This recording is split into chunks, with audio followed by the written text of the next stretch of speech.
Right, welcome everybody to this live webinar event on careers in the third sector. And thank you everybody for joining us from various locations for the latest in our series of alumni and friends webinars, which have included topics as diverse as the future of fashion and the global response to COVID-19. I'm Penny Roberts, I'm Vice Provost and Chair of the Faculty of Arts at Warwick, and it's been an exciting time for the arts on campus with the reopening, refurbishment, extension of the Warwick Arts Centre, and indeed the opening of our new Faculty of Arts building, the FAB as we call it, which is a hub for interdisciplinary collaboration and teaching and research excellence for all of our subject disciplines. And those alumni who may remember the old humanities building, it's a very, very different kind of building. And those of students who are still on campus will have seen it, very large terracotta coloured building right at the heart of campus, very light, very spacious, lots of social learning space for students, very student focused building. So we're very excited about that. I'm sitting in it now.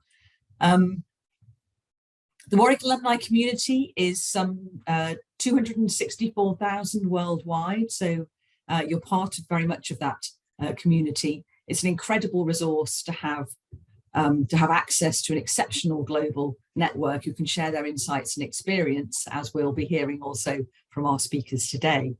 We also value your feedback, and we'll be providing a link later so you can provide your feedback on today's session. But most of all, I'm here to welcome our alumni speakers and to thank them for giving their time to share with us their knowledge and expertise of the third sector with us. Incredibly valuable that it will be. So I'm going to quickly introduce our speakers because we want to hear from them primarily, and also to get on to question and answer session later as well. So I'm delighted to be joined by my fellow panelists today, beginning with Warwick alumna Linda Thomas, who graduated in 1986 with a BA in psychology. She's a CBE and became the first female chief executive of Macmillan Cancer Support in March 2015. In her 20 years at Macmillan, Linda has worked in a range of roles, leading the organisation to become the most loved charity in the UK, raised hundreds of millions of pounds to support people living with cancer, and secure groundbreaking reforms in cancer care, support and treatment. Linda leads the sector as an advocate for cancer patients and is a member of the NHS Assembly. She's a fluent Welsh speaker and also an independent board member for the University Health Board in Wales. Claire Stevens graduated in 1980 with a BA in English and German literature. Driven by very much a strong commitment to social justice, Claire has held a wide range of executive and non-executive roles in Scotland's third and public sectors in a career spanning welfare rights, homelessness, older people, children and young people, and social action.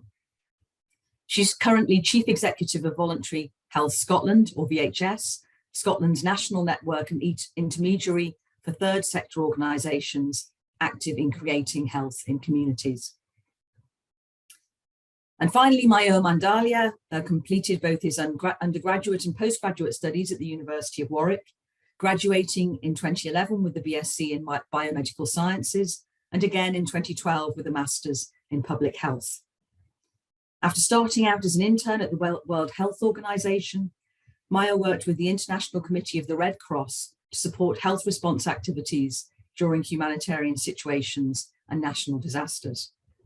He's now Technical Officer at the World Health Organization, working to enhance collaboration with the African Union and UN Economic Commission for Africa. So a fantastic panel for us today, and we'll be hearing from each of our three speakers and then be using a combination of questions submitted in advance to direct the conversation, but also with an opportunity for today's audience to pose questions as well.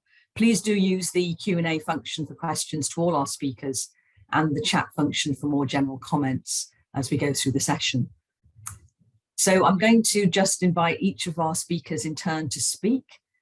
They've been given 7 minutes. I won't keep them to it absolutely exactly, but we should have about half an hour for Q&A towards the end. Okay, so I'll start by inviting Linda to speak first. Thank you, Linda. Thank you very much indeed. And hello, everybody. It's really fantastic to be a panelist at this event today. So I guess, like so many of you alumni and students, I've got only fond memories of Warwick, mainly of socialising and making new friends rather than particularly about what I covered in my degree, but it was a fantastic 3 years.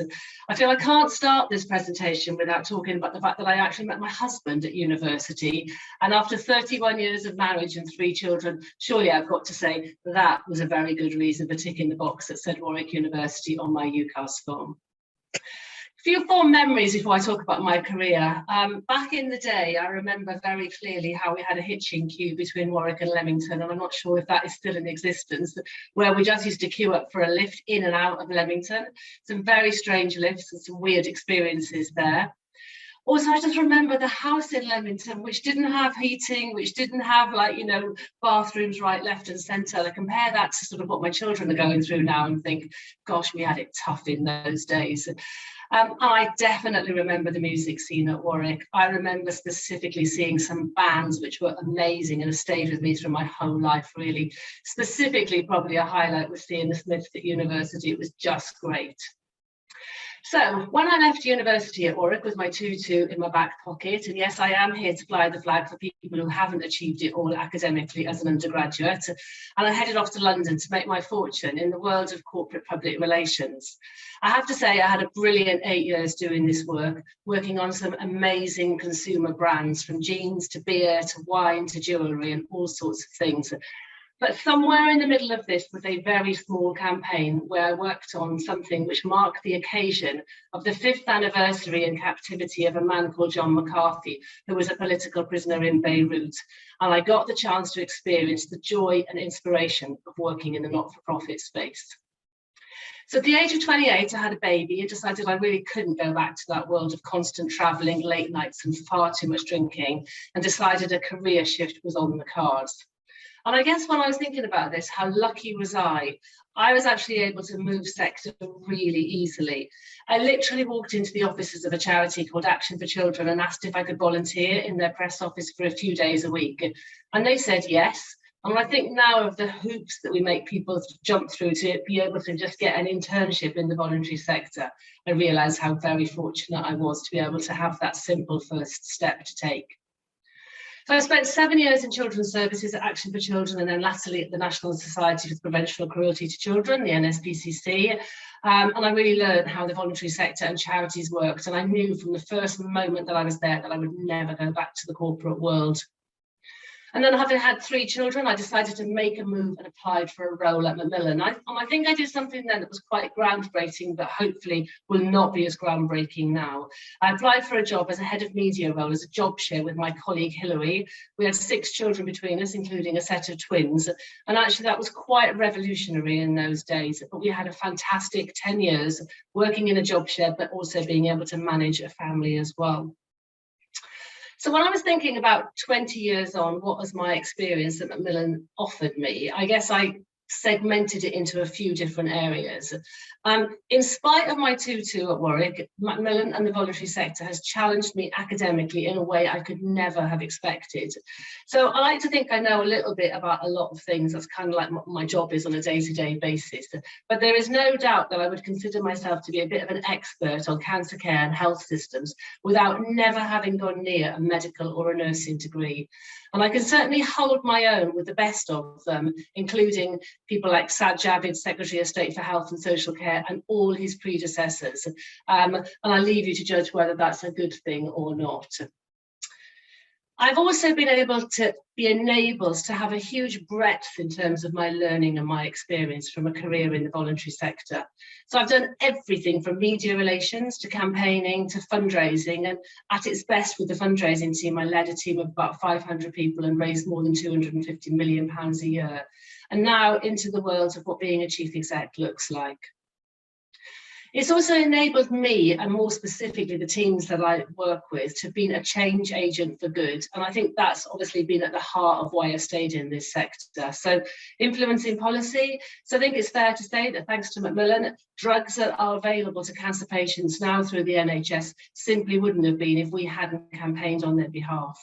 Things like expenses for cancer patients, travelling to and from hospital, being able to claim congestion charge back, things like that just simply wouldn't have been possible without Macmillan.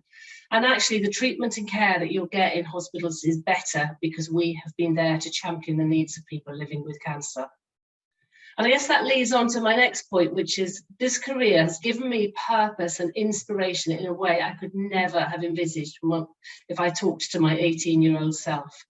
I've been able to meet people who've living with cancer and having really difficult times in their lives and learn so much from them and be inspired by them. Spending time with volunteers who do what I do, but do it all for nothing and are just amazing people.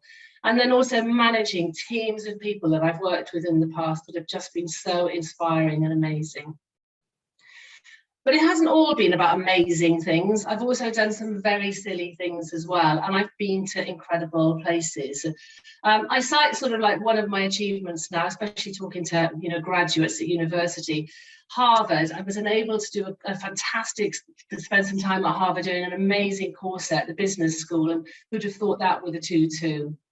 Trips to Downing Street, I mean, I've been there more times than I can shake a stick at, and I've been to more royal palaces than I can possibly name. I've met a load of celebrities en route, and I've spoken at international conferences all over the world.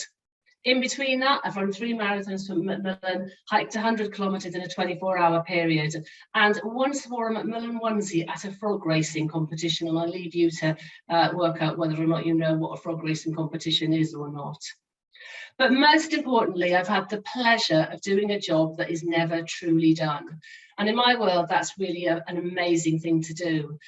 At the moment, there are 3 million people living with cancer in the UK. That's going to 4 million by 2030. 1 in 2 of us will be diagnosed. That means there is always more to do.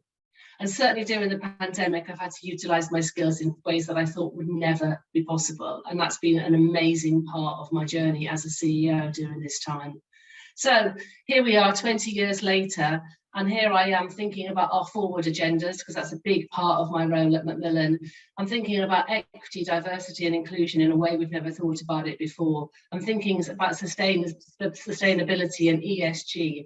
And I'm also thinking about what type of organisation and what sort of workforce do we need for the future. So just to finish, my advice for anybody considering a career in the third sector is just do it. You won't regret it. There are so many different opportunities for us as people in the third sector to be able to use our skills. And we're as good as any FTSE 100 company at recruiting and developing those skills. I think there's also the option of a flexibility and the option of a portfolio career. I think we're good in the third sector about not pigeonholing people and saying, you're an accountant, you're always going to be an accountant. No, you're not. You can do something. Look at my experience. I've done so many different things. And then finally, the opportunity to be part of an organisation that has charity at its heart. And believe you me, at the end of a very difficult day, this can make the world of difference. But also to be part of an organisation that acts and behaves like a FTSE 100 and is as good as any mature business that you will find out there. So there's 166,000 charities in the UK. Come and join one of them, and I don't think you'll regret it. So that's what I wanted to say as part of my opening speech, and thank you for listening. Thank you so much, Linda. I'll pass over now to Claire. Thank you, Penny. That was such a fantastic start, Linda. I'm quite awestruck, and I feel very honoured to be here. I graduated 42 years ago in 1980 with a degree in English and German literature with a 2-1. But my career path has taken me in very different directions, mainly in the third sector, and not in the direction directly of using my degree in German and English directly, but it's been so useful. I was going to start slightly differently from Linda's sort of very sort of personal and passionate tale. I'm very, very passionate about the third sector. I've worked in the third sector for a long while, always in Scotland.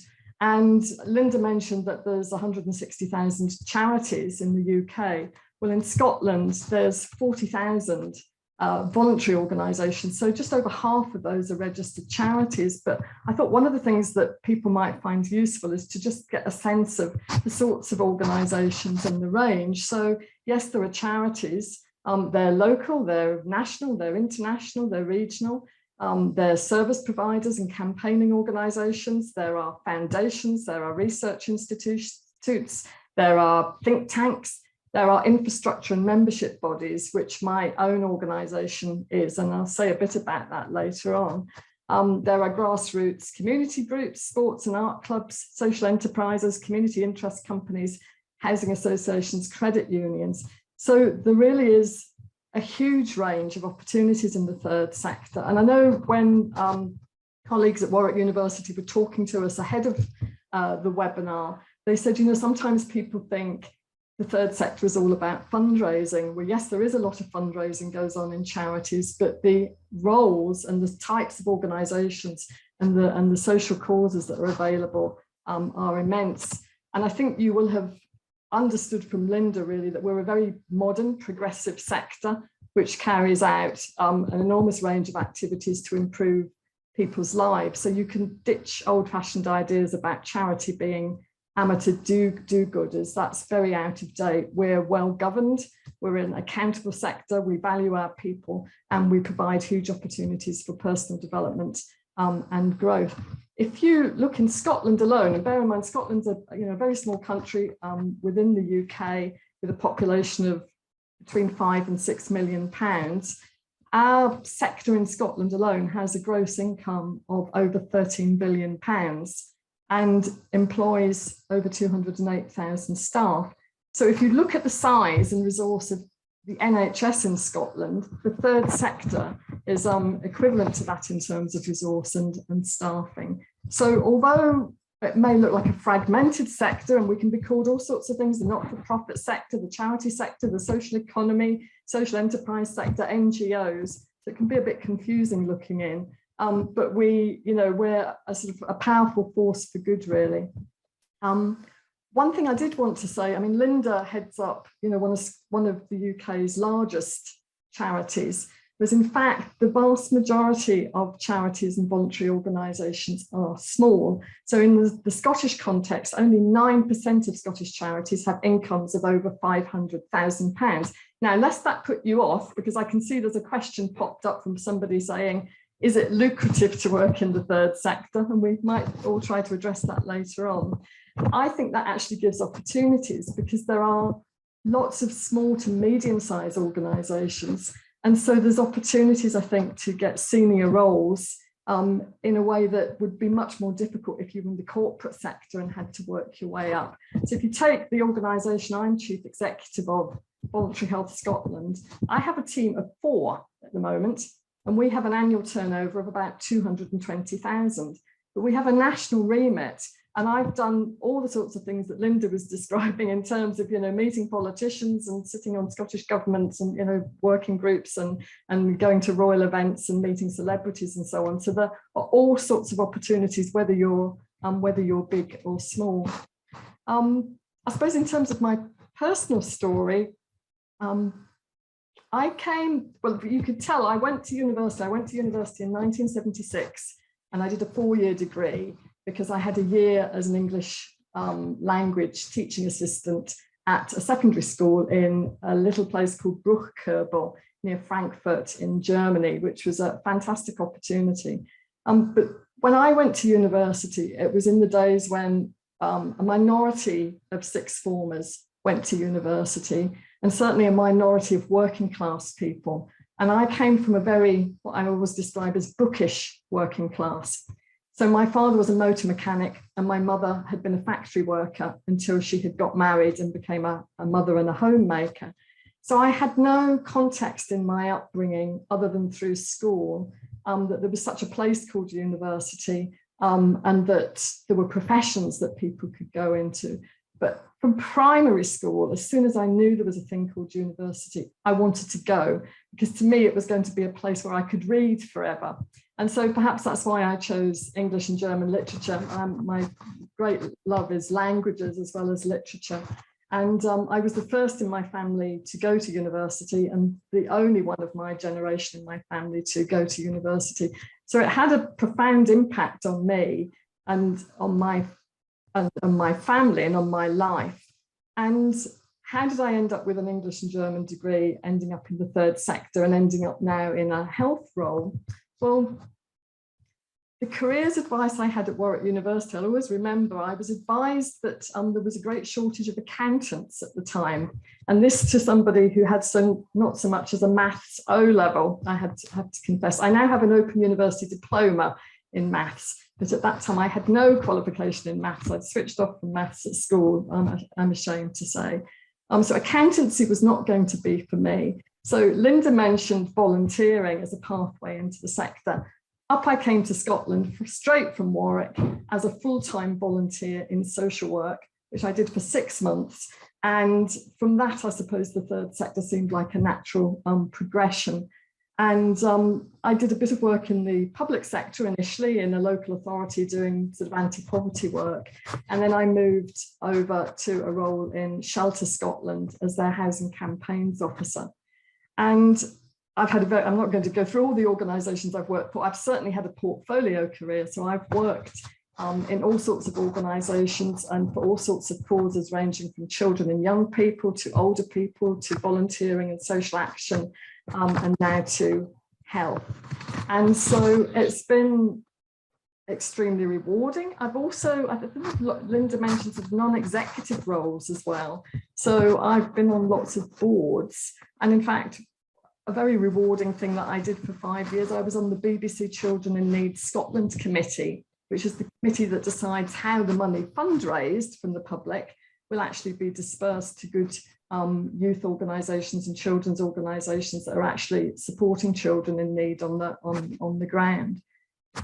So yes, a very rewarding career. And in terms of getting into the sector, I think, yes, join us. Linda said, we need you. And actually at the moment, recruitment in Scotland, organisations are finding it quite tough. So there are lots of openings, and I think graduates are very, very welcome at the moment.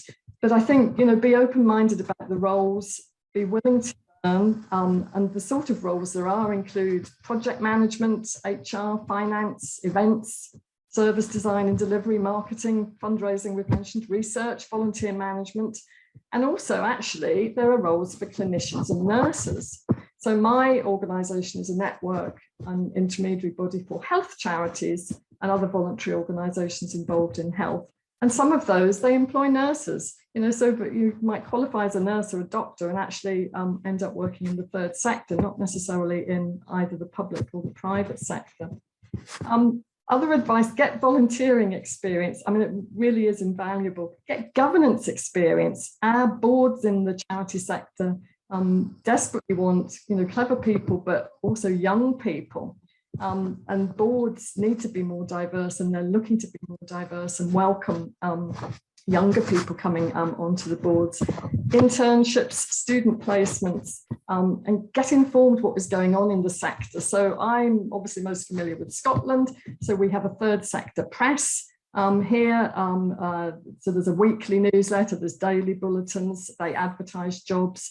There's a website called Good Moves, which I think you might have in England as well, that advertises most third sector jobs. Attend events and webinars. Network, find out about the sector before thinking to make the move. But it is the most, I've had the most rewarding, interesting career. I'm now 63. I'm not going to stop anytime yet. And I'm just very grateful to Warwick University for the degree that I had and the experience I had at Warwick.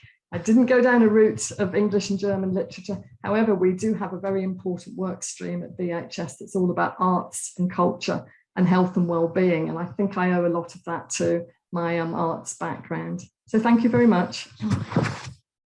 Thank you very much, Claire. That's ticked off a lot of, I think, a lot of the sort of questions as well that have been coming up, which is great. That's already getting us to far into the discussion. It's worth remembering as well that universities are charities, in fact. So this is actually the charitable sector in some senses, which I think is often forgotten about as well. But I'll pass over to Mayol without further ado.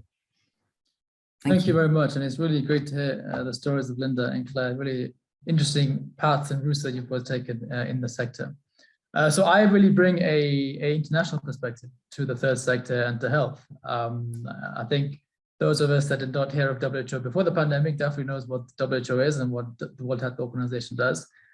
So currently I work at the office that works with the African Union here in Addis in Ethiopia.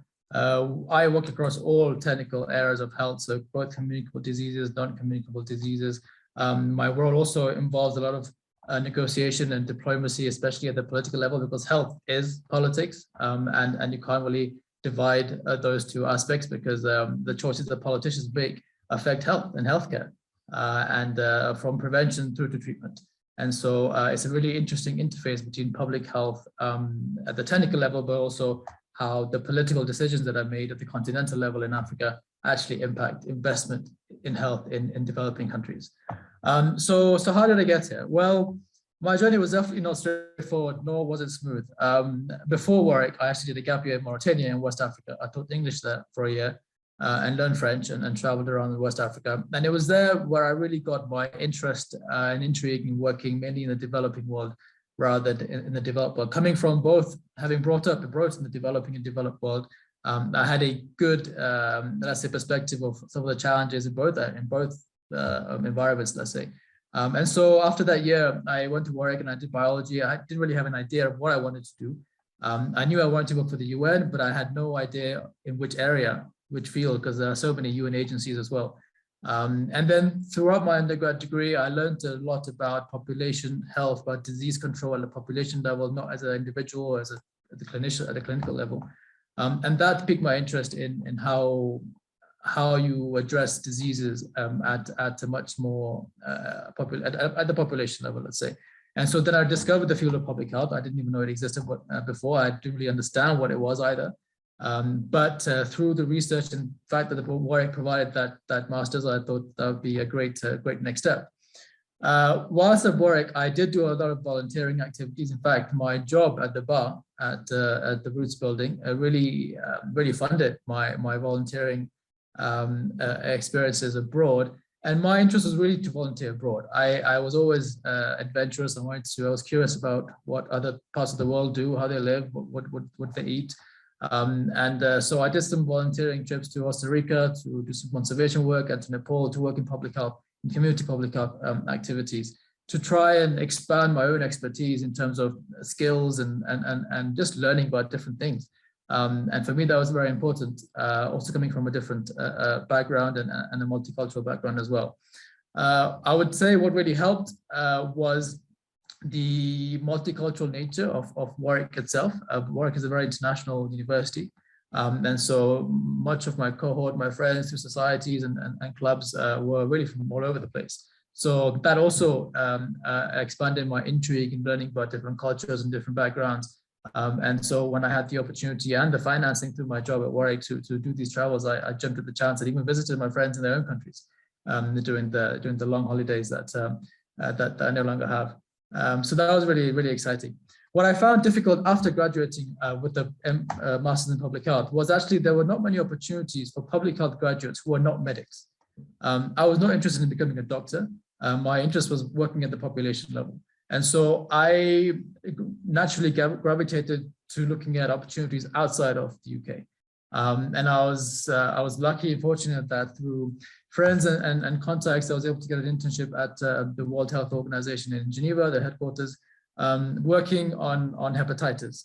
Now, I had not done much work in that area, but thankfully, because I had done an assignment on hepatitis in prison settings, that small link actually was the main interest that my supervisor shared. And so, okay, well, as you have experience in that area, perhaps it'd be good to support us in our policy development in hepatitis for WHO globally. So that experience was in Geneva really amazing.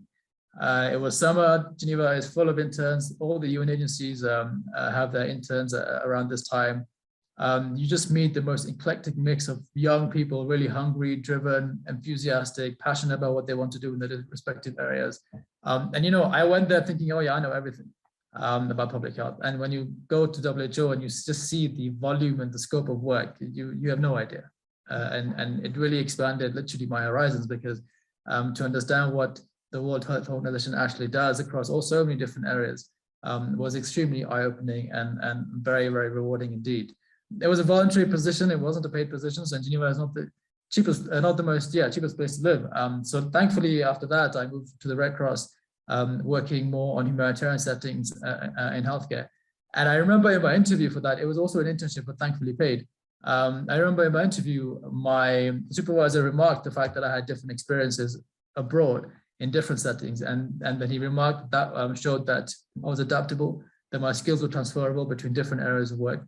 And that I would also be, you know, very willing and able to really get involved in different types of activities, which is absolutely true. The other fact that was also an asset back then and remains to this day is the fact that I speak French. It really has helped my career because it has opened doors that I would not have gained access to if I only spoke English as a main language. Of course, I speak my Indian languages, but they're not so useful in this part of the world. So that was really helpful. An amazing exposure to, I think that was a time when there was a civil war in Syria that started, there was a typhoon in Philippines, and to get exposure to understand how an international organization, humanitarian organization, addresses these crises, it was really remarkable. And it's really humbling to see how selfless people can be in such situations in terms of the support they provide, from not only from Geneva, but going out there and supporting their colleagues on the ground. Now, I will also say at that point, what was really helpful for me was that my peers, the other interns, the other associates working at the Red Cross, they were a huge help for me, because through them, I understood and really learned a lot more about the different opportunities that were available globally. Different websites to go to, different platforms to use, different NGOs, different everything to what I had known back then. And then through them and through their contacts, I found my next job in Brussels, which wasn't really on my radar at all, working with the European Union institutions for an NGO working on diabetes policy and research. So that was really remarkable, because I was able to work again both at the political level, but also at the technical level across Europe. I was able to travel a lot to different countries, which was really remarkable to meet politicians, MPs, technical experts in the ministries of health, to expand that network. And that was incredibly beneficial and extremely enriching, because they were really surprised to see a young person coming there and supporting them. And I was also equally shocked to do that. But slowly you get used to that, you have that role, you have a responsibility, and you really have to step up. And for me, I was always pushed to do that. Thankfully, because I had really supportive supervisors that allowed me to do that. And that's not always the case. So that's really a gift when that happens. And that really expanded my capacities, my expertise, and my skills. Now, look, when I said before that I wanted to work for the UN, I didn't know how I would get there. Thankfully, the UN has a Young Professional Officers Program, a JPO program, that is funded by your country. So as a British citizen, the UK had funded these positions across different UN agencies. This was back in 2016. And lo and behold, there was several positions in WHO, one being specifically on national policies. And because I was working on national diabetes policies, national hepatitis policies, it really lent itself to that. So I applied, and I was selected. It was in Congo, Brazzaville, in Central Africa. I had not really wanted to go there. My parents were very shocked. I remember even in my interview, it was postponed because there was a civil unrest in the country. And my parents were like, "Are you sure you want to go there?" I was like, "Well, that's the job. I guess I have to if I get selected." So I was there for 3 years working in health system strengthening, working on health financing, health policy. And I think what was said before, I didn't learn any of this at university or even before. All these technical skills I've learned by doing. And thankfully, because of my supervisors and more senior colleagues allowing me the opportunity to learn from them and to expand my own capacities. So I traveled a lot across Africa to exotic islands, but a lot of work as well, to conduct research, capacity building workshops, working with the ministry officials to support them in implementing various health programs, which was extremely rewarding, very taxing. But I think as a young public health professional, the ideal start to really understand how things are actually done in such difficult settings that can be in Africa. So the last 3 years I've been, well, 2.5 years I've been here in Addis, taking a step back from the core technical work, but supporting really our technical partnerships at the continental level to ensure that as a UN health lead, we provide the influence and the technical ability and the knowledge to the AU for them to take the political decisions that they do at the continental level. And that really helps us as well, because it allows us to have that political mandate to implement much of our work on the continent. So that's my story. And I think I've been very fortunate that even though I had no real path or plan in specific areas, the opportunities that have come up at certain times have really allowed me to shift and pivot from what I've been doing at that time, but still remain on the public health track. And I think as the previous speaker have said, the portfolio of different activities actually really makes you really valuable, because as you're adaptable, you are a quick learner, you are not going to shy away from new tasks or different activities. And I think in this day and age where young professionals in many different sectors move from company to company, that type of experience is actually very, very valuable, and it makes you also more valuable as an employee, as a contributor to the work at hand. So I think that's something I would like to emphasize. Thank you very much. Thank you very much. That's brilliant, all of you, and I think you've really underlined the range of opportunities and experience that your careers have given you, as well as the experience which you were able to bring to those roles as well. And I think looking at the range of questions that we have, both pre-submitted and that have been submitted during the chat, evidently people are looking for different ways into the sector at different stages of their careers. So some coming out as recent graduates, some, changing their careers and looking at different ways to do this. So I think we'll try and tackle some of these areas if we can together, and perhaps kick off with questions around the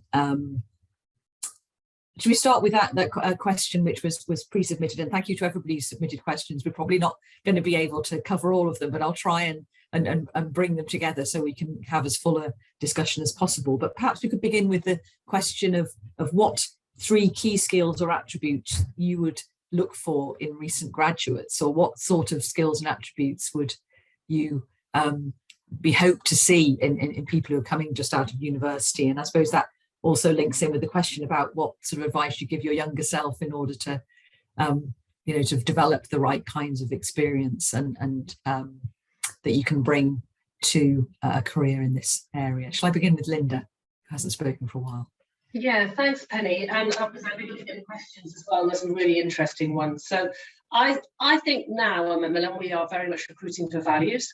So I think your values as a person are going to be as important as anything that you've done. So bear that in mind if you're looking for a career in the third sector. Ours are heart, strength and ambition, and we will look for that through our the whole of the recruitment process. We're looking for experience. Of course, experience is going to be really helpful, but I do think that can be gained in a whole variety of different ways. And I think, I noticed like some people saying, well, if I can't volunteer, and I completely understand that you might not be able to do that. But I just think any relevant experience is probably worth really highlighting in an application process. And also, I think there's a mindset here as well. So we are definitely looking for people who have a certain type of mindset, right? I've seen some questions around, are you going to earn as much in the third sector? Probably not a great question to ask in your first interview, right? But I would like to reassure people that people can earn really good money in the third sector. My salary is nearly £200,000. I can put it out there because it's in the public domain. I think that's pretty good, actually. And I've been really blessed with being able to earn money. At Macmillan, we pay very much in the upper quartile because we want the best people. You have to work really hard for that. But actually, I think that there is a whole balance of different organisations. But certainly, I wouldn't rule anything out on the basis of not being able to be paid enough. But your first thought should be, do you have a passion for this? Do you want to use your skills and experience to help enable the work of the organisation, and then really go in with that mindset? Thank you. And what advice would you have given your younger self, in a sense, going into this area? Well, I think the advice that I would give my younger self when it comes to work is, remember you're working for a very long time, so make sure you choose something that you're going to enjoy. Thank you. I'll pass the same questions on to Claire next.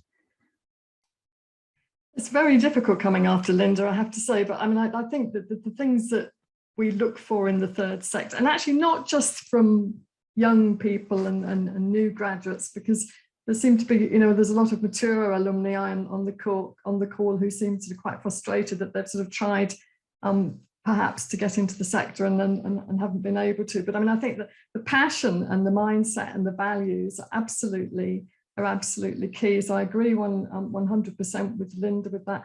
I think the other thing for me, heading up a small organisation, which is typical, remember, because actually big charities are not so typical. So smaller organisations, whether they're charities or social enterprises, I think you absolutely need people who are prepared to roll up their sleeves, so, you know, muck in, take the initiative. So if you're someone who wants to, you know, who likes to and is able to take the initiative and is prepared and wants to be innovative, that's what our sector is always looking for. And I mean, I think our sector has really demonstrated throughout the COVID pandemic just how fleet of foot it has been, particularly during the various lockdowns in the earlier stages of the pandemic in the UK. It was the third sector and the voluntary sector, the community sector, that got out there and was supporting people on the ground when the public sector, being a much bigger bureaucratic machine, was having sort of difficulties doing that.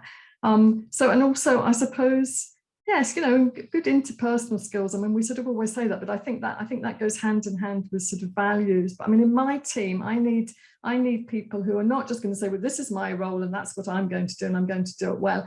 I need people who are looking out all the time at their colleagues thinking, actually, can I help them or can I get involved with that? Can I collaborate? And for a small organisation like us, collaboration internally, but also externally, is absolutely the key. So I think that's part of the mindset as well. As for what I would tell my younger self, I'm absolutely not sure, but actually in terms of Warwick, again, very interesting listening to Linda and her sort of Warwick experience. I think because of my background and because I had no concept really of university, I was quite straight-laced. And I was really nervous about getting involved in the sort of wider opportunities that the university offered. I studied like crazy because I thought, I'm here to study. I have a full student grant. I need to study. So if I were to do something again in the past, I would say enjoy university. I mean, you know, and experience the sort of wide range of opportunities that the university offers, because you never know where you may end up. Me, with my English and German degree, doing something quite unrelated to English and German, apart from the fact that I can write, and I have to say, not everybody can write, so that has been a benefit. Thank you. Mayo. Absolutely agree with both Linda and Claire. I think showing initiative is very important. For me, I was going to say proactiveness, because I say that because in my interviews, especially in my earlier jobs, that really was asked. You know, they say that, oh, I see that you've done this, you've done that, you've done this, you've been quite proactive. And so for me, that really, it was gratifying to hear that, because you don't know if these activities that you do that you pay for, you know, if they will be useful. But actually, it seems that the current crop of recruiters are actually very interested in looking at not only your key expertise and your skills, but also the variety that you can also bring to the organization. So I would definitely agree with what Claire already had shared. I will say to my younger self to remain relentless. I was really, for me, there was no choice, but I had to make it. I had to join the UN, had to join the WHO. I didn't know how at that point, as I said, but I knew that the steps I was taking, the networking, the learning new skills, the additional languages, etc., would really help me, and they have. So I would really I would tell myself, just keep on the same track, because it does work, and your hard work does pay off. And would that involve actually sort of approaching people who are already working in the areas, if you've got a very specific sure company you want to work for, or group you want to work for? Sure, I think so. In fact, so when I was an intern in WHO, in our internal or intranet, every week there will be let's say a profile of a WHO staff member. So I would email that person every week just to ask them, you know, what do they do? I would introduce myself. I'm an intern. I'm doing this. I'm interested in X, Y, Z. Are there any opportunities where, I mean, they could be in Gambia, anywhere in the world. I was just interested to learn about what they did and to keep that connection. And strangely, now that I work for WHO, some of those people are still working there. So it's amazing that the same emails and the contacts you had. You know, I was just reaching out, cold emailing, as it were. And now I get to work with some of them. So it's really remarkable. But I would say, yes, definitely reach out, because you would find that actually people are quite helpful. Because I think I heard somewhere that if you've had an ounce of success in whatever you do, it pays to send the elevator back down for someone else to come up and join you and even go and surpass you. Thank you. A number of the questions, as well as we've mentioned, coming from people who are already working in different kinds of sectors but would like to move into the third sector.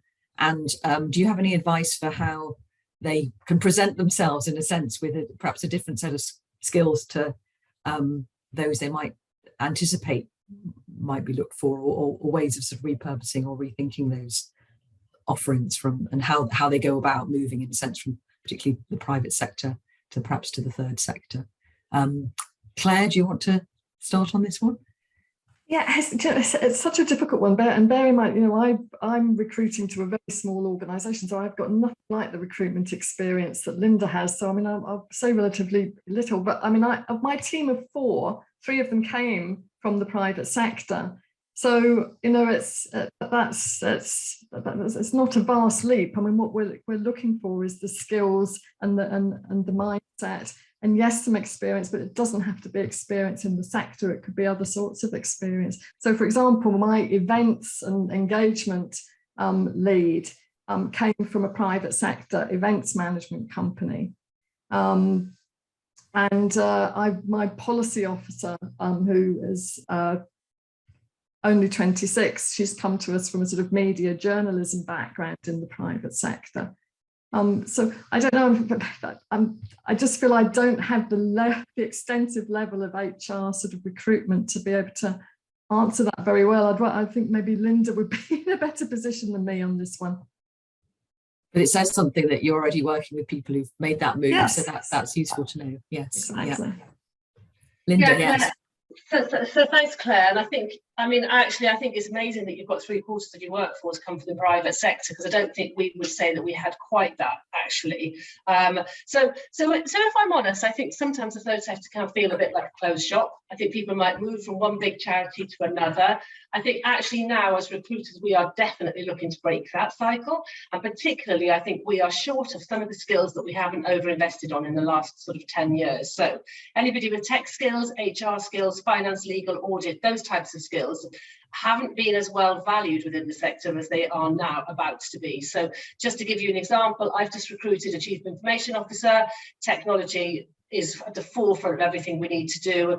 Her background is from Morrison's and the Royal Navy. So she's got that breadth of background that Claire was talking about with her team as well. I think from a point of view of recruitment, all of our recruitment now, and a lot of the sector's recruitment, is done anonymously. We are really trying to work hard on equity, diversity and inclusion, and I saw a question on that. I think when I joined the sector was extremely white and middle class, even though I wouldn't necessarily say that my background was particularly middle class. And we are really working to try and change that now. So I think anything that people can offer from the way of protected characteristics in terms of the skills and experience that you bring is really important. And we are definitely wanting people who can bring their whole selves to work. So I think being able to share examples of where things outside of work might have influenced you. I mean, I'm not being funny, but I see bringing up 3 children as being as much of a skill as anything I've done from a workplace perspective. And certainly when it comes to dealing with difficult people, I think looking after kids has been really important. So bring that part to yourself as well.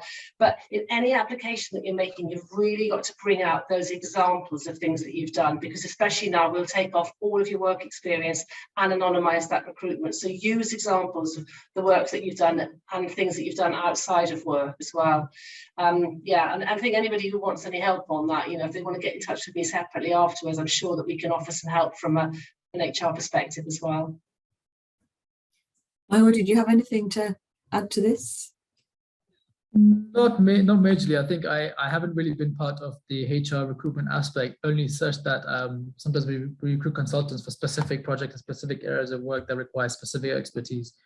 So it's difficult to talk about some of the, let's say, cross-transferable skills, because in WHO we look for the technical abilities. Obviously, the interpersonal, the soft skills are important, but as consultants, it's really about the work. You produce the report, you produce the document, whatever it may be, and then you go. So from that perspective, it's really from the expertise perspective that I have experience from. Thank you. I think what comes across very strongly from all of you is, in a sense, we shouldn't talk about different kinds of skills in these different sectors, that these skills work across, and perhaps that's one thing we can tackle here is that misconception that somehow to go and work in the third sector you need a different set of skills to what you might have already, and any experience and all experience within and outside work is relevant. So that's really helpful, I think. I wonder if I could draw out another theme that's come up in the questions, which is, in a sense, and in a sense, you've all tackled this already, but really demonstrating what it is about working in the third sector that, to make people who are deciding what career they might go on, what would really you say are the major attractions of working in the third sector, and perhaps give some examples of the benefits which your own fields and organisations have given, that you as an individual, but obviously much more wider benefits of the sector that you work in. Where shall I begin? Mayo, shall I bring you in, as you haven't had the chance to be first yet? Sure. So I think for me, working for the International Red Cross, the Diabetes Federation in Brussels, and now with WHO, because I came into employment really wanting to work internationally, I wanted to travel with my job. I've been extremely fortunate that I haven't been doing exactly that. In Europe, okay, I worked in Brussels, but much of the work was also in Eastern Europe and in the Nordics, and even as far as Georgia. So it really expanded the exposure to the challenges that other countries and people face in the same area of work. And that was really interesting to see, because again, because I was working in Brussels with the EU, it allowed me to encompass and collate all those issues, to advocate for the European region for diabetes in this case, for my NGO. So that was really, really helpful. And again, with WHO, as a UN entity, okay, it's very big, it's bureaucratic. Of course, we have many internal procedures that perhaps limit the speed at which we can operate.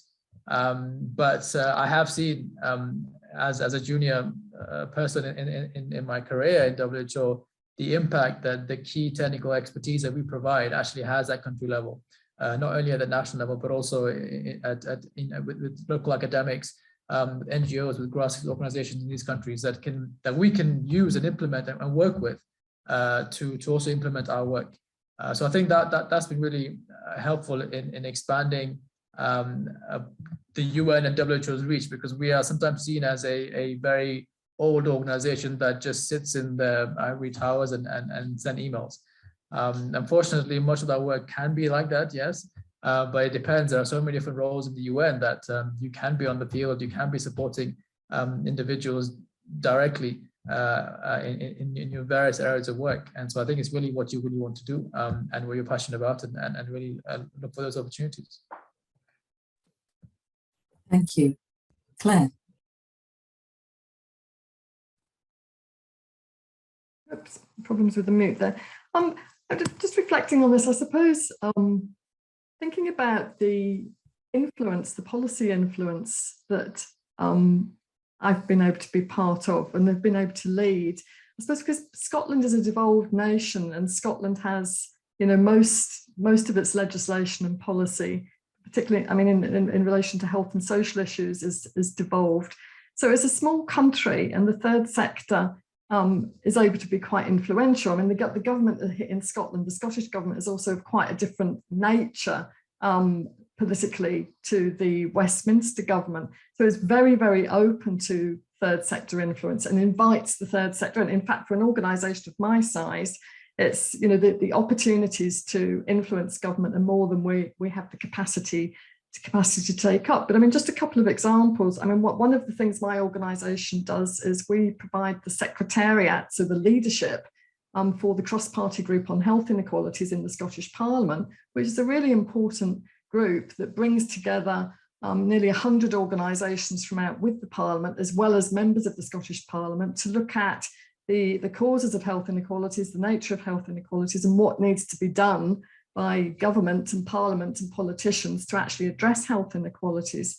Another example related to the pandemic, in fact, is when the first COVID vaccine started to be rolled out just over a year ago, our network, our membership and ourselves got very concerned that because it was such a universal blanket approach to vaccines, that actually lots of people would inadvertently be leapfrogged over and missed out. So the people we were concerned about were homeless people, asylum seekers, people in some Black and ethnic minority communities, people who had been shielding for so long they were really, really reluctant and scared to sort of leave home, people with serious mental health problems, or people living in poverty and other circumstances that just made vaccinations not their top priority. So we did some sort of quick and dirty research, which we're able to do because we can move so quickly, presented the research to Scottish Government and to Public Health Scotland. And the result of that, I'm not claiming we were the only ones responsible, but the result was the government set up the Inclusive Vaccine Programme and invited us onto the steering group. And as a result of that, health boards in Scotland have been obliged and responsible for ensuring that the vaccine programme reaches those who it might not otherwise have reached as just a universal programme. So that's something we're really proud of. And we've been able to do that as quite a small charity. And there's, that's just one example of many. So that kind of thing I find very rewarding. Not as big as the successes that Macmillan has had as a large charity, but I think at every level, there is that opportunity to make a difference. And that's far more gratifying to me than having, a big lucrative salary in the private sector, or indeed great security of, sort of position and things, because our sector, it does depend on resources coming in and fundraising. Thank you, Claire. Linda, finally. Yeah, so I'm going to talk about something completely different, because my colleagues have done a brilliant job of selling the sector from a values and passion perspective, I think. But I think there's a couple of things I want to say. I do think our sector is now leading the way on looking at flexible working coming out of the pandemic. So any role at Macmillan can now be offered on a dual location contract. It can be done from home. It can be done from wherever you want to be. And I think that's really going to be valuable to people entering the sector, particularly people who've got other commitments. I think we're pretty good on things like offering 9-day fortnights, 4-day weeks, and people able to do other things. A person who works in my office, for example, is able to volunteer. She works with refugees every other Friday because we're enabling her to do that. So I do think there's some really good things like that. I think certainly in Macmillan and obviously with many of the other big charities, you will find career pathways. It'll be a big strategy now on early careers. Paid internships, that's something that's quite new, I think, to the sector, but we recognise that if we want to shift the dial on equity, diversity and inclusion, we needed to do that. Paid internships and apprenticeships and graduate programmes as well, to help get at that cross-section that you really need. And I do think that in return for hard work and dedication to the organisation, you can expect learning and development support, internal mentoring, and the opportunity to really develop skills linked to multiple places across the organisation, and a chance then to be able to build your career where you want to go. So it's a great sector to be part of, both from I'm going home feeling I've done something really good, but also I'm part of an organisation that values me and is going to invest in my development. Well, thank you very much. That's a great note on which to finish, I think. It's been really inspirational to hear from all of you doing such fantastic work, and I think will be very inspirational to those in the audience who are thinking of pursuing a career in the sector. And so thank you very, very much to all of you. And thank you also to our audience who've been chatting to each other while we've been speaking as well, or offering help and advice and support of various sorts. So that's really good to see as well. And I'll just say as well, this event has been recorded and will be sent to you afterwards by email, those of you who've been attending and others who signed up. And you're very welcome to share it with those who you think will also be interested. We'd also be grateful, as I mentioned, to take a few moments to fill in our quick evaluation survey, which is in the chat, so we can look to improve our future events, although I find it hard to believe how we can improve on this particular one in terms of the speakers at least. and also we'll give you some information about future alumni engagement activities. We've got e-newsletters which go out to give you information on upcoming events as well, such as our exciting Resonate Festival, which is taking place on campus and online between the 19th and 21st of April, as you'll see on the screen. And there'll be a wide range of events, including a family day and some famous faces speaking who will be revealed over the next few weeks. So watch this space on that one. And thanks again to everybody for joining us, particularly to our panelists, and look forward to seeing you again in the near future. Thanks very much, everybody.